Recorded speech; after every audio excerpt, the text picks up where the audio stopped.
अमेरिकी रक्षा मंत्री mark Esper और विदेश मंत्री माइक पॉम्पियो का एक साथ दिल्ली में होना दो लोगों को बहुत अखर रहा होगा।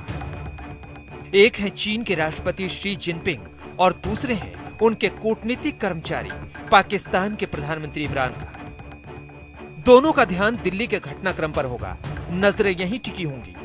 दोनों को परेशान होना भी चाहिए क्योंकि भारत अमेरिका के बीच BECA यानी basic exchange and cooperation agreement पर मुहर लग गई है। आसान भाषा में समझें तो बेका समझौते से अमेरिका भारत से मानचित्र की बारीक से बारीक जानकारी साझा करेगा। इसके तहत नॉटिकल और एयरोनॉटिकल चार्ट्स, जियोफिजिकल और जियोमैग्नेटिक डेटा शेयर किए जाएंगे। इससे किसी भी इलाके की सटीक लोकेशन मिलेगी, यानी मिसाइल हमला घातक होगा और अचूक होगा। हैदराबाद हाउस की बैठक से जो संदेश निकला वो चीन के लिए चेतावनी की तरह है। अमेरिकी विदेश मंत्री ने कहा, चीन दुनिया के लिए खतरा बन गया है। चीन की कम्युनिस्ट पार्टी दुनिया को डराती है। चीन लोकतंत्र और पारदर्शिता का दुश्मन है। माइक पॉम्पियो ने साफ साफ कह दिया कि अमेरिका भारत का दोस्त है और उसके साथ खड़ा है। That the CCP is no friend to democracy, the rule of law, transparency, nor to freedom of navigation, the foundation of a free and open and prosperous Indo-Pacific. I'm glad to say that the United States and India are taking steps to strengthen our cooperation against all manner of threats, and not just those posed by the Chinese Communist Party.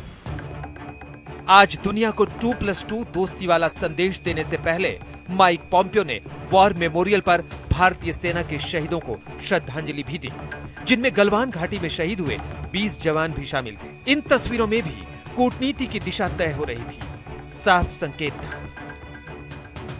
बेका समझौते के अलावा भारत और America के बीच 4 और महत्वपूर्ण करार हुए हैं, जिनमें भूवैज्ञानिक अध्ययनों के लिए समझौता, परमाणु सहयोग का विस्तार, डाक सेवाओं पर समझौता, आयुर्वेद और कैंसर अनुसंधान में सहयोग पर समझौता महत्वपूर्ण है।